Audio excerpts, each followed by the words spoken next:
Vamos lá, pessoal. Vamos lembrar aí, mais uma vez, que nós falamos na aula passada, no vídeo anterior.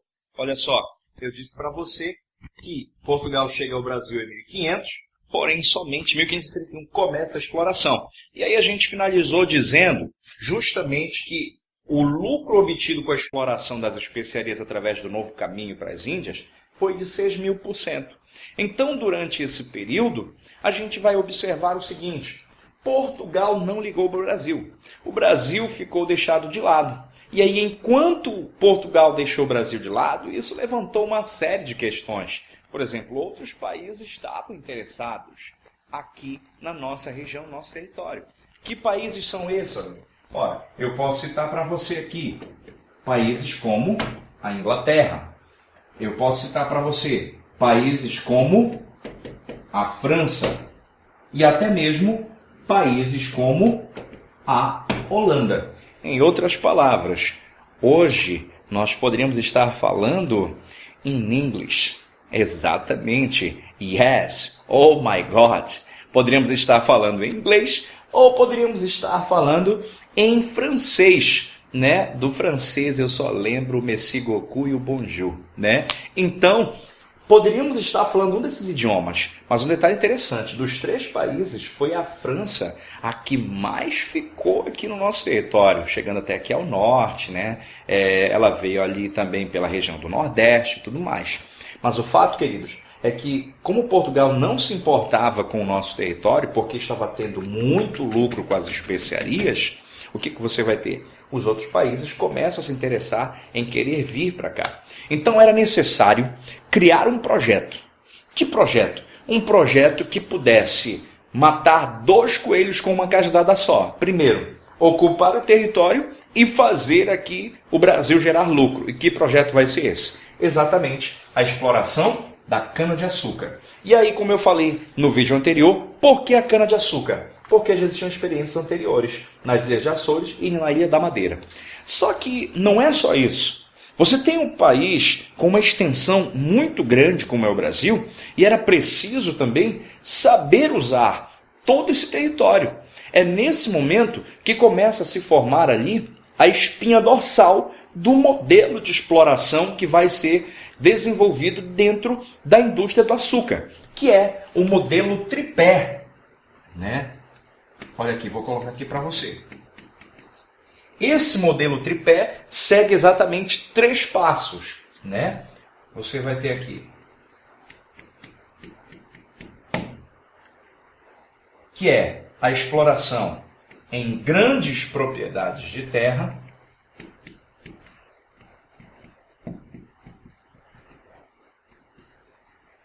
se é para gerar lucro, a gente tem que produzir e mandar para fora. Isso aí é o que eu vou chamar de agroexportação. E o último modelo que nós não podemos esquecer, porque ele tem uma história muito longa aqui dentro, que é a questão da mão de obra. E a mão de obra eu vou estar falando de escravos. Que escravos? Africanos. Então, olha lá, recapitulando, para você que está acompanhando agora aí, não pegou aula desde o início e entrou agora, vamos lá. Modelo tripé é o modelo que vai abordar justamente os 3 valores essenciais para a exploração da cana-de-açúcar dentro do Brasil.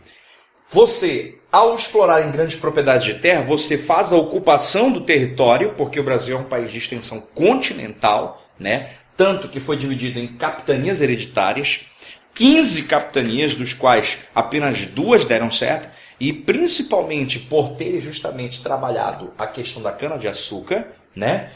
Segundo, agroexportação. Eu tenho aqui uma forma de finalmente conseguir o que Portugal queria, que era gerar lucro. Vieram, não encontraram ouro, bora lá para o Brasil. Não trazia tanto lucro, mas agora vamos para a cana-de-açúcar. Aí sim, eles vão obter um lucro. Então, agroexportação é produzido aqui para ir lá para fora. Aqui nós vamos ter a mão de obra de escravos africanos. Portugal entendia que como esse modelo já tinha dado certo aqui na ilha de Açores e de Madeira, usando a mão de obra africana, aqui também poderia dar certo.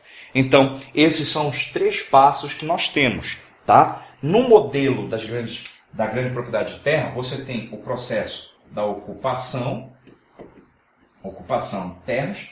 Aqui, a agroexportação é o modelo para gerar lucro.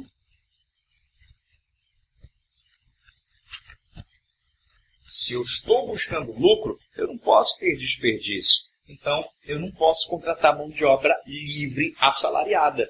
Por isso, eu vou trazer a mão de obra africana, que é sem despesas. Então, olha só. Nós estamos aqui falando contigo nessa 3ª aula sobre Brasil Colônia. E olha onde nós já chegamos. Estamos aqui no esqueleto, na espinha dorsal do processo do período pré-colonial até chegarmos aqui ao açúcar. Mas vamos continuar. Você já sabe o porquê do açúcar. Você já sabe o porquê ele foi usado usando esse sistema do tripé, que também pode ser conhecido, vou colocar bem aqui para você, da maneira clássica. A maneira clássica é a maneira conhecida como plantation, né? Modelo classicamente usado já ao longo da historiografia brasileira. Então, nós temos esses 3 pontos aqui extremamente importantes. Agora tem um outro detalhe aqui que chama a atenção, que é por que Portugal veio colonizar o Brasil. Tu já sabes o porquê que ela não veio, porque estava tendo lucro. E por que Portugal vem? Porque esse lucro ele acabou. Esse lucro ele não foi transformado num capital de giro. Como não foi transformado num capital de giro, Portugal apenas obtinha lucro e não fazia investimento. E era muito caro o processo de uma viagem para você fazer para a Índia, né? E aí acaba que, junto com a questão das ameaças de invasão, né, Portugal então acaba se interessando pelo Brasil e vem para cá. Tanto que ela divide o país em capitanias hereditárias e, como uma forma de manter o seu governo aqui dentro, ela cria ali uma forma conhecida como os Estados Gerais, que representa, na verdade, ali a coroa dentro da colônia, né? Então, nesse ponto, nós temos aqui a espinha dorsal do que vai ser a exploração aqui dentro do Brasil Colônia. Agora, tem um detalhe. Por que o escravo africano é trazido para cá? Não tínhamos o índio? Bem, para falar um pouquinho sobre isso, eu vou apagar o quadro enquanto eu te dou esse tempo para você bater esse print aí, rapidinho.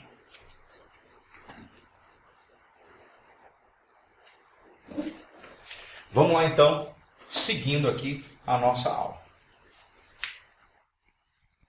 Pronto. Pois bem, aí nós temos aqui outra pergunta. E a pergunta é: por que não foi o índio? Olha só. Por que não foi o índio? Ora, não foi o índio por alguns motivos que você já sabe. Mas principalmente eu quero desvendar aqui contigo aquelas histórias. Porque o índio não se acostumou. Porque o índio era preguiçoso. Ah, porque o negro era mais acostumado. Gente, isso é mito. Isso não é verdade.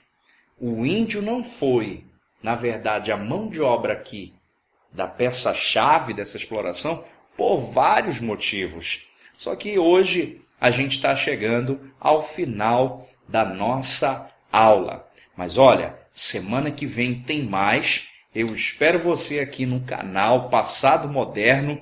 E não perca, tem muita coisa vinda por aí. Tchau!